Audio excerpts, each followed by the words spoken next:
He looked right through me. Not once, not twice. Every single time I walked into that room, he would look past me, over me, around me. Like I was furniture. Like I simply didn't exist. And I let it go. I stayed quiet. I kept my head down. Because that's what you do, right? You respect your elders. You swallow your pride. You tell yourself it's fine. It doesn't matter. It's not worth it. But then came that one evening. That one moment where I decided enough. I walked up to him. I looked him in the eye. And I introduced myself. And I watched the color drain from his face. Let me take you back. I'm the younger sibling. The quiet one. The one who always stood a step behind. Not because I had to, but because I chose to. I believed in letting people speak first. Letting them take their space.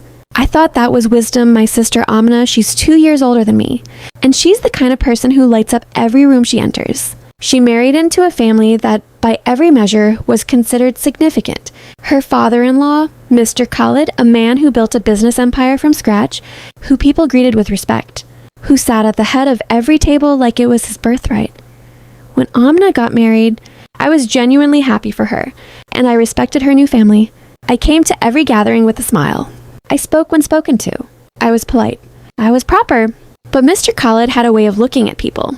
Like he was calculating your worth in the first 3 seconds, and when he looked at me, or rather, when he chose not to, I understood what verdict he had already reached. Was nobody to him, and here's the thing about being treated like nobody. It doesn't hurt once. It builds every ignored greeting, every conversation he had with everyone around me except me, every family dinner where he asked everyone about their lives, but never once turned to me. My family noticed it. My sister noticed it, but nobody said anything. Because what do you say? He's an elder. He's the patriarch. You just accept it. For almost 2 years, I accepted it. But something was changing inside me. It wasn't anger. It was something quieter. Something more dangerous. It was clarity. I remember the first time it truly hit me. It was Eid. The whole family was together. His house, his table, his rules. I greeted everyone and then walked to him and said, "Eid Mubarak, Uncle." He looked at me, then he looked away. Just like that, mid-sentence, he turned to someone else and continued talking. I stood there for a few seconds. Then I walked away, sat down, ate my food, smiled when I had to, told myself it's okay. But later that night, alone in my room, I asked myself a question I couldn't shake. Why? Why does this man treat me like I don't deserve basic acknowledgement? What is it about me that he has already decided isn't worthy? And then I made a mistake. I started believing maybe he was right. Maybe I wasn't significant enough. Maybe I hadn't achieved enough. Maybe in rooms like his, I just didn't qualify. That thought stayed with me for months. Quietly, constantly. Meanwhile, life continued. I was working, building, focusing on my goals. There were things happening in my life that I didn't talk about. I believed in working in silence. But that silence would become the reason everything changed. Because he had no idea who he was ignoring. Months passed. I had been working on something for years, quietly, consistently, something most people didn't take seriously. And then it worked. Not in a small way, in a real way. There was recognition, opportunities, people who suddenly wanted to hear what I had to say. But I stayed quiet. To my family, I was still the same quiet person. And to him, I was still nothing. Then came a dinner, a big one. Business people, professionals, people I recognized. I almost didn't go. But I did. I walked in, greeted people, found a seat, started talking casually. Nothing special. Then someone saw me from across the room. He walked straight up to me, excited, loud, saying he'd been wanting to connect with me. The room shifted. People turned.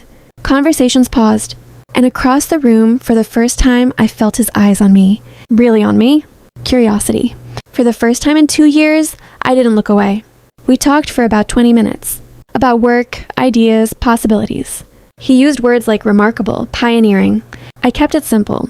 I didn't let it get to my head. But it was enough. When the conversation ended, people started approaching me, asking questions, showing interest. And then he walked toward me, slowly, deliberately. He stopped in front of me and smiled. "I don't think we've been properly introduced," he said, extending his hand. I looked at his hand, then at his face. And in that moment, I remembered everything. Every ignored greeting. Every time I felt invisible. I shook his hand. And I said calmly, "Actually, Uncle, we have met. Many times.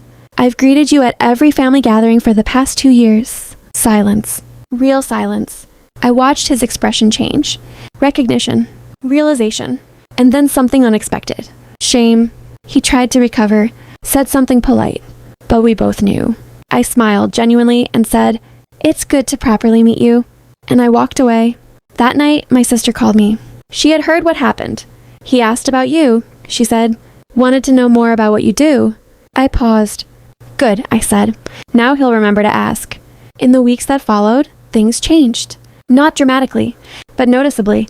He reached out indirectly, asked about my work, sent messages through others. I responded politely because I realized something important. He didn't ignore me because he was a bad person. He ignored me because he had a system, a way of measuring people based on visible success. And because I hadn't shown mine, I didn't exist in his world. The moment that changed, I existed. That's not personal. It's perspective. We all have someone like that in our lives. Someone who doesn't see us until they have a reason to. The real question is what you do while you're not being seen. Do you shrink or do you build? I chose to build, and that choice changed everything. If you've stayed this long, thank you. Here's the truth. Nobody is coming to recognize you the way you expect. People are busy in their own worlds. So the real work is to become so real, so solid, so undeniable. That recognition becomes inevitable. You don't need validation to start. You don't need permission to grow. You just need to build something that cannot be ignored. Because one day, someone who once looked through you won't be able to look away. And that's when everything changes. Take care of yourself.